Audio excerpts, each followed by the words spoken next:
Bismillah. Assalamualaikum warahmatullahi wabarakatuh. Alhamdulillah alladzi bi ni'matihi tatimmus shalihat. Wassalatu wassalamu ala nabiyyina Muhammadin wa ala alihi wa ashabihi ajma'in wa man tabi'ahum bi ihsanin ila yaumiddin wa ba'du. Pemirsa Akhyar TV dimanapun berada, kita akan melanjutkan kajian rutin kita dengan pembahasan yang berbeda dari sebelumnya.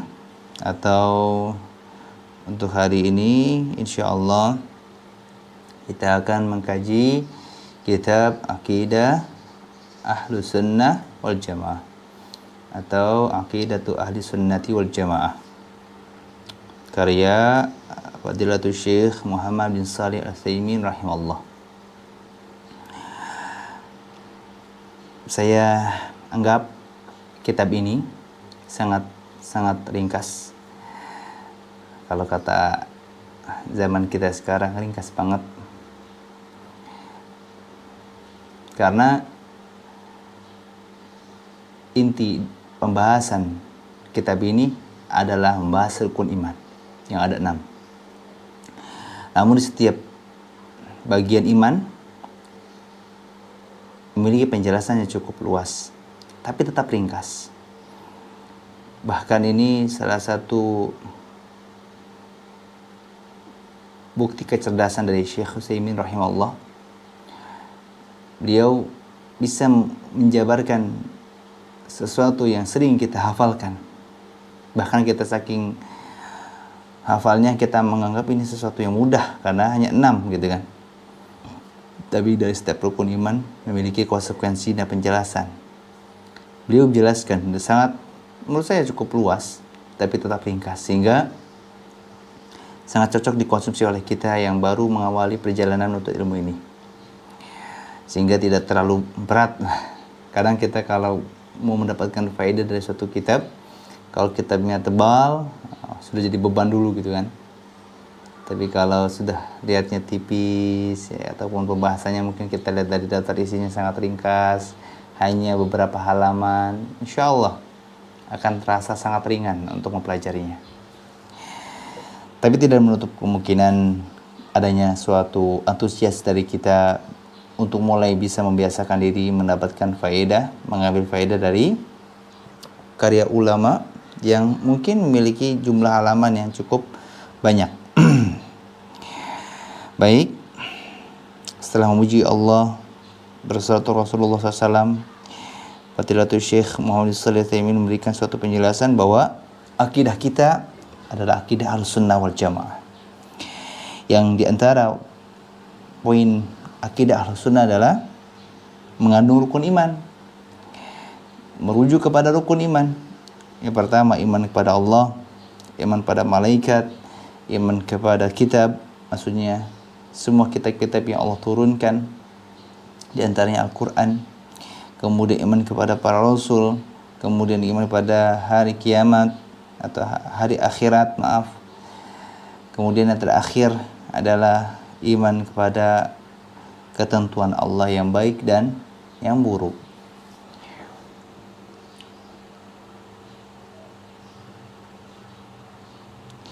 Masuk kepada poin iman yang pertama, yaitu iman kepada Allah. Penjelasannya di sini Fadilatul Syekh Muhammad bin Shalih Al-Utsaimin memberikan suatu ringkasan dari pembahasan iman kepada Allah ini, yaitu merujuk kepada jenis-jenis tauhid yang kita pernah pelajari di beberapa kitab tauhid lainnya. Di antaranya penjelasan tauhid ada 3 macam.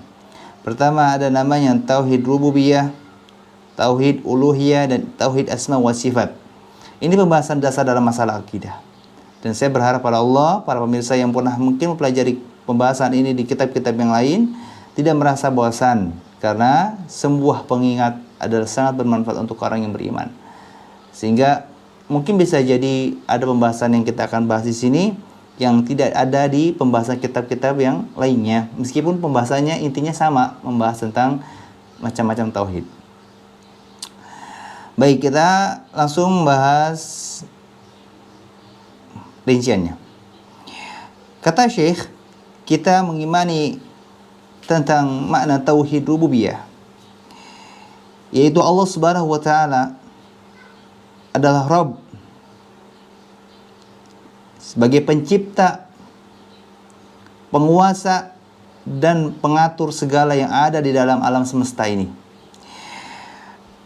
Maksud dari mengimani rububiyah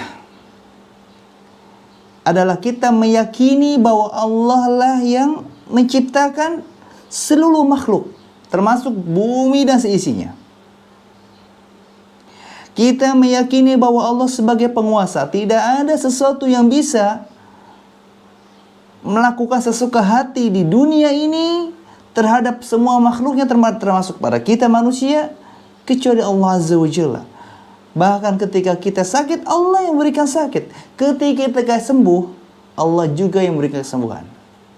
Ketika kita diberikan musibah, Allah yang memberikan musibah. Ketika kita diselamatkan dari musibah, Allah pun yang menyelamatkan kita. Allah berkuasa.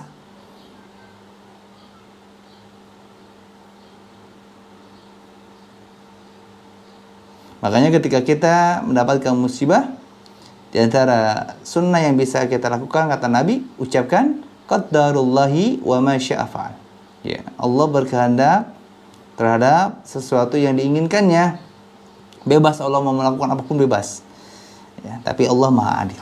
Allah Maha Bijak. Ketika memberikan musibah, sesuatu yang tidak mengenakan, sesuai kadarnya, kemampuan hambanya. Ketika memberikan suatu kelapangan, kemudahan, sama, sesuai kadarnya. Kemudian kita mengimani uluhiyah, tauhid uluhiyah, jenis tauhid yang kedua, yaitu Allah Subhanahu wa taala adalah ilah, sesembahan, sesuatu yang disembah, sesuatu yang disembah dengan benar, dengan hak. Maksudnya adalah sosok yang disembah dengan benar, dengan adanya ilmu yang memerintahkan, ilmu yang menjelaskan tata caranya. Makanya ketika kita memaknai mana la ilaha illallah, yakni adalah la ma'buda bihaqqin illallah. Tidak ada sesuatu yang disembah dengan benar, dengan ilmu, kecuali Allah. Karena semua bisa disembah. Patung bisa disembah. Ingat, bisa, bukan boleh. Makanya orang-orang kafir, mereka beribadah kepada selain Allah. Kenapa? Mereka meyakini semua bisa disembah. Patung bisa disembah, ya. Bahkan ada hewan-hewan yang dijadikan Tuhan sehingga disembah oleh mereka. Tapi semua itu disembah tanpa hak, disembah tanpa adanya ilmu. Nggak ada landasan ilmu yang memerintahkan untuk dibolehkannya menyembah sesuatu yang sudah disebutkan tadi, seperti patung, hewan, ataupun sejenisnya. Tapi kalau Allah disembah dengan hak, disembah dengan ilmu, karena ada ilmu yang memerintahkan dari Al-Quran maupun dari hadis. Ada ilmu yang memerintahkan kita untuk melakukan ibadah seperti ini, seperti ini, seperti ini. Ada cara dari ilmu yang menuntun kita untuk bisa beribadah, menyembah Allah dengan benar. Seperti seorang istri, kita bisa menyetubuhinya dengan hak, dengan benar, dengan ilmu. Meskipun wanita-wanita selain istri kita yang kita tidak nikahi, boleh disetubuhi, boleh kan? Bisa disetubuhi kan? Maaf. Tapi tidak dengan hak, tidak dengan cara yang benar. Tidak ada perintah untuk kita menyetubuhi wanita yang bukan istri kita. Tapi kalau istri kita, kita diperintahkan untuk bercocok tanam. Ini ladang kita, kata Nabi Muhammad SAW. Kita bebas apakan istri kita, karena ini udah halal untuk kita. Kita bisa setubuhi istri kita, berjima dengannya dengan hak, memperlakukannya dengan hak, dengan ilmu, dengan benar. Meskipun wanita-wanita di luar sana, boleh itu kita perlakukan juga dengan yang sama, disetubuhilah, dijima, ataupun dicumbu, ataupun kita perlakukan apapun itu, tapi tanpa hak, tanpa adanya ilmu, tanpa adanya yang benar di situ. Ya, sama-sama diperlakukan, tapi berbeda jenisnya. Ya ini hak, ini tidak. Ya. Ini ada ilmunya, ini tidak.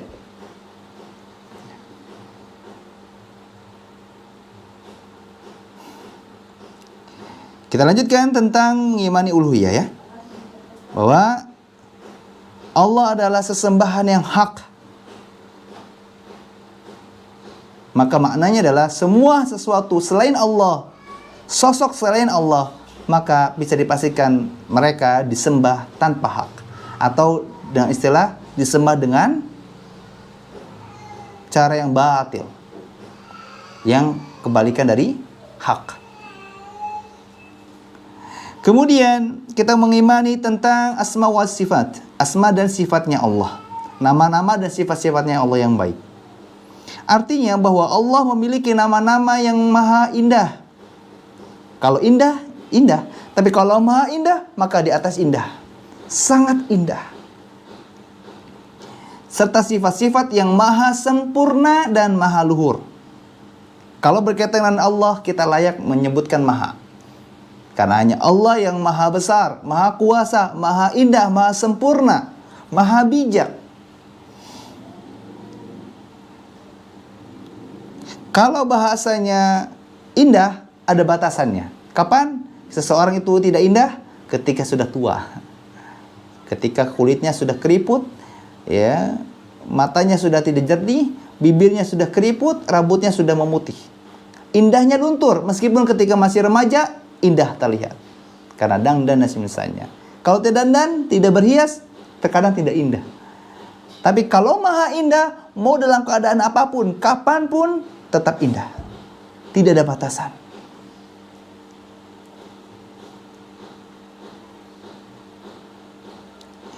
Dan kita mengimani keesaan Allah dalam hal itu semua. Kita mengimani bahwa Allah Azza wa Jalla satu-satunya sosok yang memiliki ketiga poin tadi.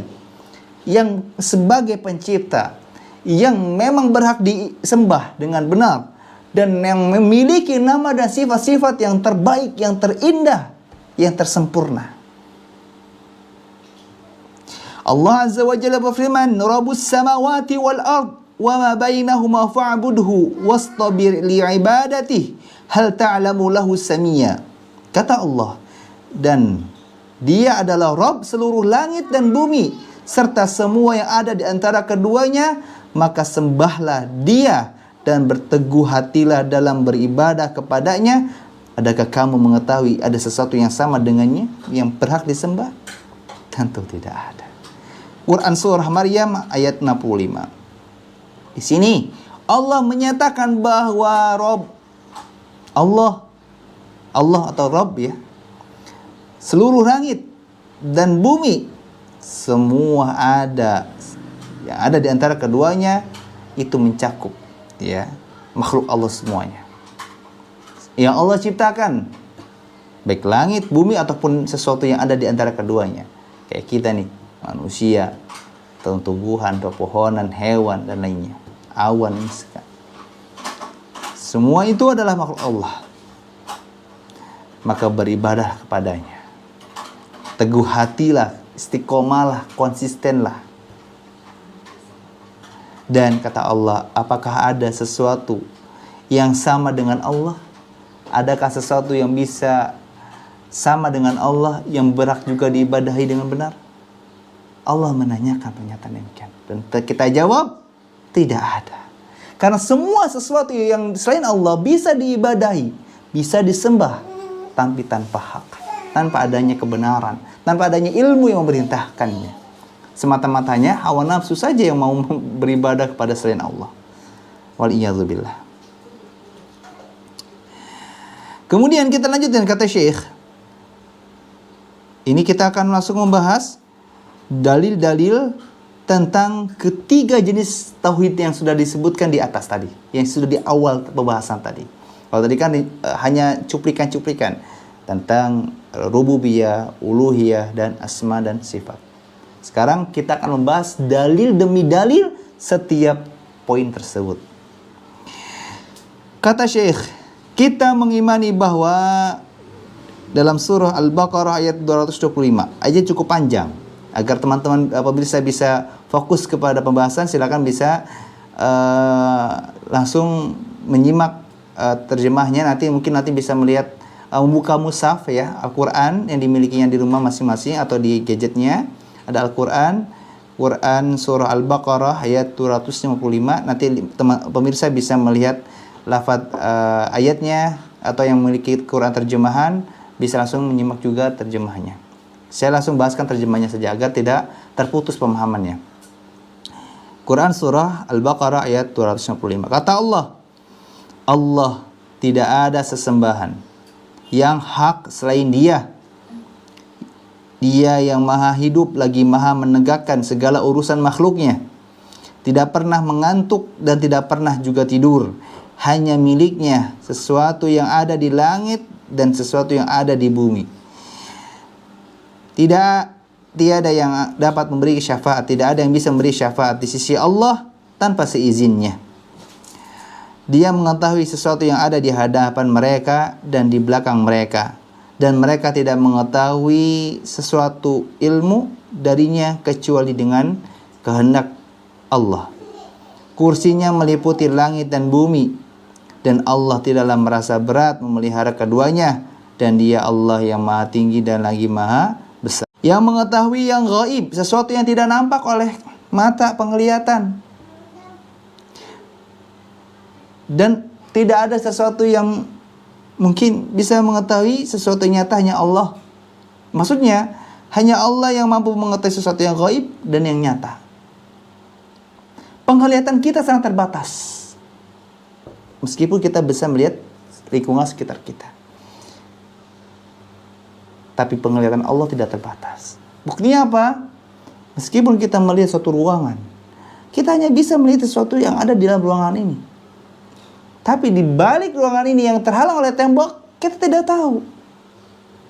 Tapi Allah tahu sesuatu yang terjadi di ruangan ini, di ruangan sebelah, ataupun di sekitarnya, yang tidak kita ketahui. Dia Allah yang maha pengasih lagi maha penyayang.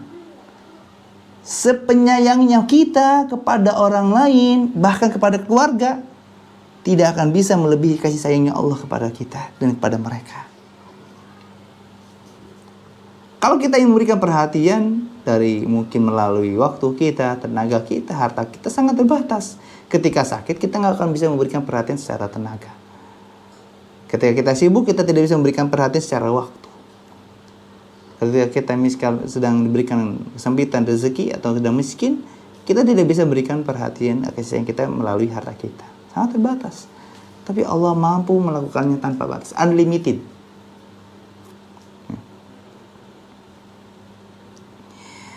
Dialah Allah yang tiada sesembahan yang hak selain Dia, Raja yang maha suci, yang maha sejahtera, yang mengaruniakan keamanan. Sebijaknya seorang pemimpin, presiden, raja, pasti ada batasannya. Dia bisa membantu menyejahterakan masyarakat yang sebelah sini, belum tentu yang sebelah sini bisa. Di wilayah ini mendapatkan bantuan, belum tentu di wilayah selanjutnya juga yang lainnya mendapatkan bantuan, belum tentu. Tapi Allah bisa mengucurkan setiap karunia-Nya merata dan adil. Kita semua sudah sama-sama mendapatkan rezeki Allah.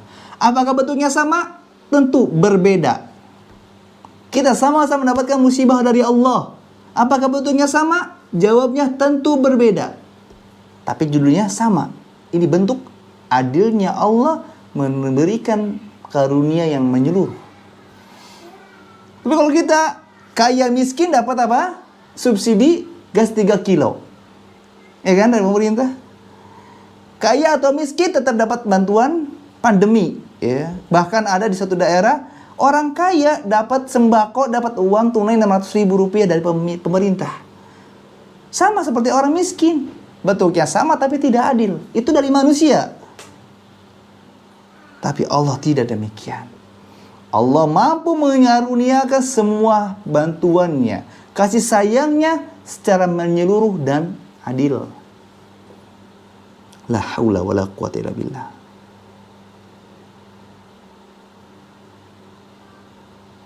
Dialah Allah yang menciptakan.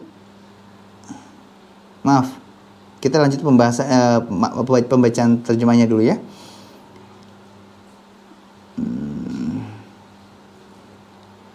Dia yang maha memelihara dan mengaruniakan keamanan. Seaman-amannya penjagaan security atau satpam, apakah akan memastikan tempat atau instansi atau rumah yang dijaganya akan menjadi aman sepenuhnya? Tidak. Kalau dia tidur, kalau dianya sedang keluyuran atau sedang patroli, di sininya tidak menjaga, kosong, mungkin kan untuk penjahat masuk. Ya. Sehebat-hebat, secanggih-canggihnya kendaraan, mungkin mobil presiden yang sudah dirancang ada senjata ini, ada untuk pelindungan ini, bodinya pun, covernya pun sangat kuat misalkan, tahan peledakan segala macam. Tapi ada batasannya. Tapi keamanan, penjagaan dari Allah tidak ada batasannya. Tidak ada yang mampu menembus pertahanan Allah.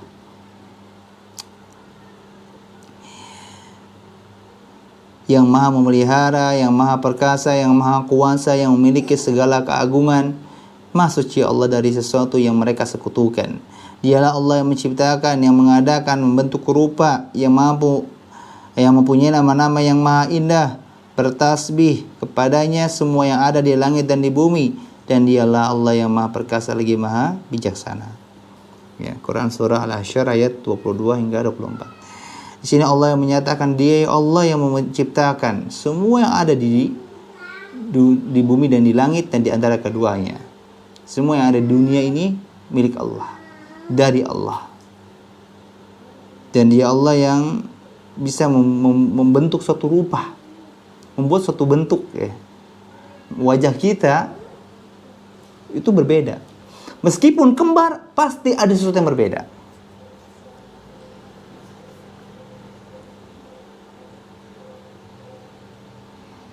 Tapi coba kalau para animator, orang-orang yang biasa membuat kartun atau gambar itu desain, meskipun dia bisa membuat rupa-rupa karakter tokoh kartun yang berbeda, pasti imajinasinya terbatas. Tapi kalau Allah tidak. Meskipun semuanya memiliki mata, hidung, mulut, bibirnya seperti ini, telinga seperti ini, pipi seperti ini, dahinya seperti ini, dagunya seperti ini, rambutnya seperti ini, tapi pasti ada sesuatu yang bisa berbeda. Paling imajinasi kita yang sebagai animator hanya mungkin sampai 1000 tokoh juga itu agak kesulitan gitu kan. Tapi Allah bisa lebih dari itu. La haula wala quwata illa billah. Yang mempunyai nama-nama yang indah seperti yang disebutkan tentang Asmaul Husna atau kita tauhid asma wa sifat ya. Nama-nama yang paling indah, yang maha indah. Dan bertasbih kepadanya semua yang ada di langit dan di bumi. Bahkan di antara alasan kenapa katak tidak boleh dibunuh, karena suaranya katak adalah tasbihnya dia kepada Allah. Hewan saja bisa bertasbih. Lalu kita yang bisa berbicara lebih jelas daripada hewan, memiliki kemampuan yang sangat banyak daripada hewan, kita tidak mau bertasbih kepada Allah. Sungguh angkuhnya kita. Nas'alullah taufiq wa sadad. Semoga kita tidak memiliki sifat demikian. Dan dia Allah yang maha perkasa lagi maha bijaksana. Dan terakhir dalam surah Asy-Syura ayat 49 hingga 50, Allah menyatakan, hanya milik Allah kerajaan langit dan bumi. Dia menciptakan sesuatu yang dikehendakinya. Dia memberikan anak perempuan kepada siapapun yang dikehendakinya dan memberikan anak laki-laki kepada siapapun yang dikehendakinya. Atau dia menganugerahkan kedua jenis laki-laki dan perempuan kepada siapapun yang dikehendakinya. Dan dia menjadikan mandul siapapun yang dikehendakinya. Sesungguhnya dia mengetahui lagi maha kuasa. Ini terkait kita yang sudah memiliki rumah tangga, sudah memiliki keluarga. Di ayat ini sangat spesifik sekali. Allah menyatakan hanya milik Allah kerajaan langit dan bumi. Dia yang menciptakan sesuatu yang dikehendakinya. Apapun yang dikehendakinya Allah ciptakan sendiri. Kalau kita mau buat rumah seperti ini butuh desainer, butuh mandor, butuh tukang, butuh pihak material yang bisa menyuplai bahan material dengan harga murah misalkan. Kita membutuhkan banyak pihak, tapi Allah ketika menginginkan sesuatu, Dia mampu menciptakannya dengan sendiri. Hebatnya Allah. Dia Allah yang mampu memberikan anak perempuan kepada siapapun yang dikehendakinya. Siapapun kita, sudah berapa lama pun rumah tangga kita, ketika kita menginginkan anak laki-laki ternyata munculnya perempuan, itu dari Allah. Maka kalau bisa hindari bahasa, kalau kita misalnya sebagai suami bilang ke istri kita, ayo kita buat anak, gak begitu. Karena yang membuat anak adalah Allah Azza wa Jalla. Dan jangan pernah menyatakan saya pokoknya ingin perempuan, maaf ingin laki-laki. Ketika yang ternyata dianalisa secara USG ataupun ketika lahir ternyata perempuan, kita kecewa, kita menyalahkan Allah. Ya. Atau dengan istilah apa? Coba lagi, seolah-olah anak ini adalah, kan kayak kita misalkan beli ciki, ya nggak dapat hadiah, coba lagi, seolah-olah cikinya nggak dimakan, udah nggak bisa dinikmatin, cari yang ada hadiahnya. Kita boleh terus berusaha, tapi bukan berarti kita meniadakan nikmat yang setelah Allah berikan. Karena betapa banyak orang yang ingin memiliki keturunan, dia tidak diberikan keturunan. Apapun anak yang Allah berikan, laki-laki atau perempuan ataupun kedua-duanya, syukuri, nikmati. Jadikan ini motivasi untuk meningkatkan ibadah pada Allah Azza wa Jalla. Terkadang kita dengan istilah-istilah yang sering kita sebutkan sedang suka-suka terjebak ya. Coba lagi lah, coba lagi. Sehingga anak-anak yang sudah ada itu nggak pernah diurusin. Kenapa? Ini anak yang tidak diharapkan. Allah musta'an. Ini suatu pelajaran dan pecutan untuk kita yang pernah melakukan demikian mungkin. Dan kata Allah, Dia juga yang memberikan anak laki-laki kepada siapapun yang dikehendakinya. Ketika kita ingin punya anak perempuan ternyata muncul laki-laki, alhamdulillah. Karena terkadang orang yang selalu merumuskan hidupnya dengan bersyukur, apapun yang dimiliki dari Allah itu selalu dia syukuri, selalu menjadikan motivasi untuk ibadah, biasanya akan mendapatkan sesuatu yang tidak didapatkan oleh orang yang tidak bersyukur. Biasa saja sudah. Tugas kita berusaha, berharap, berdoa, sudah. Hasilnya tergantung Allah.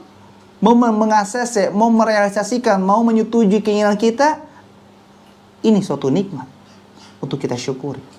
Tapi kalau tidak disetujui oleh Allah, ini suatu nikmat yang harus kita sabari. Kita terima dengan lapang dada.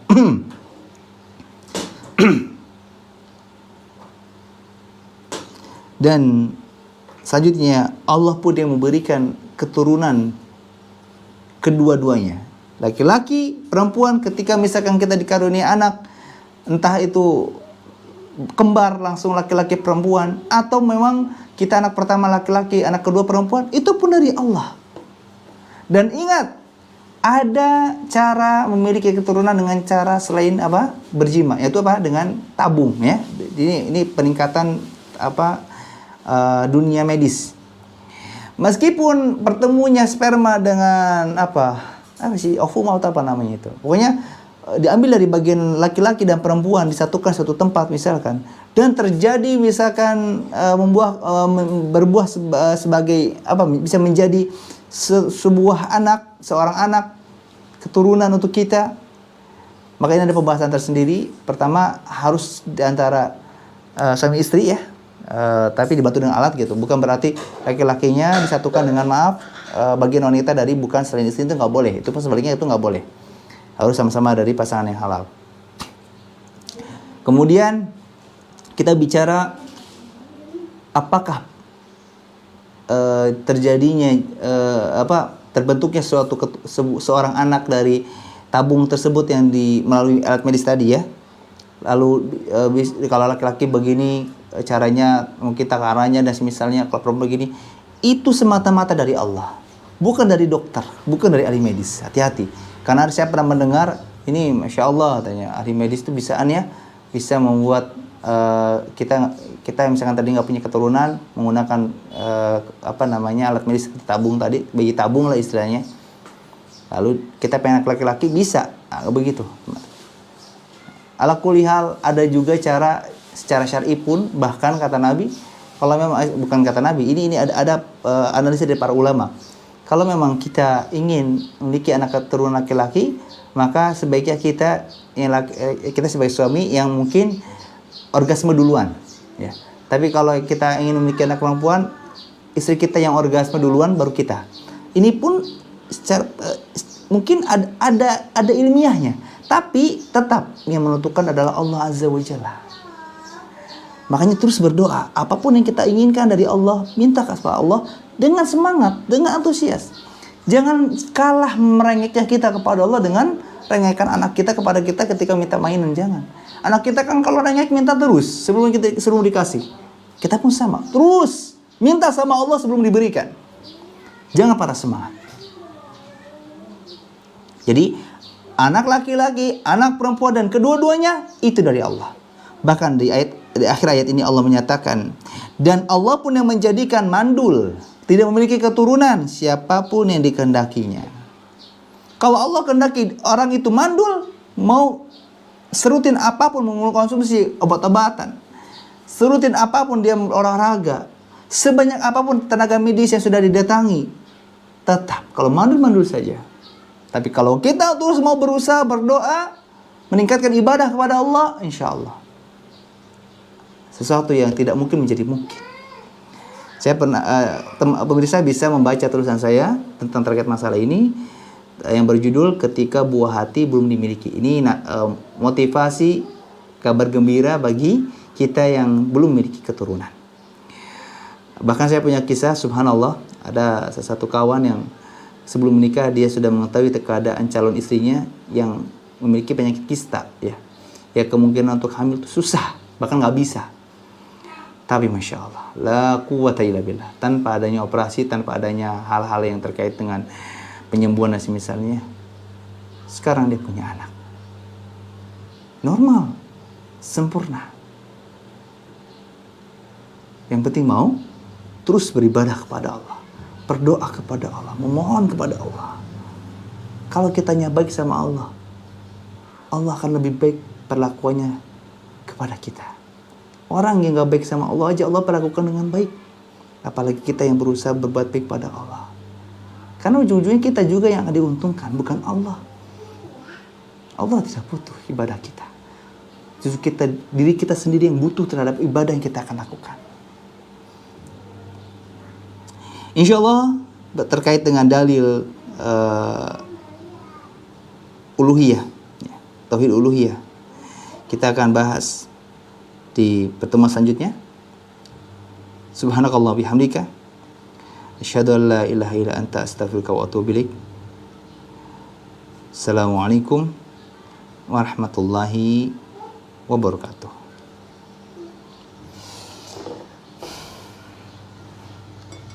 Bismillah.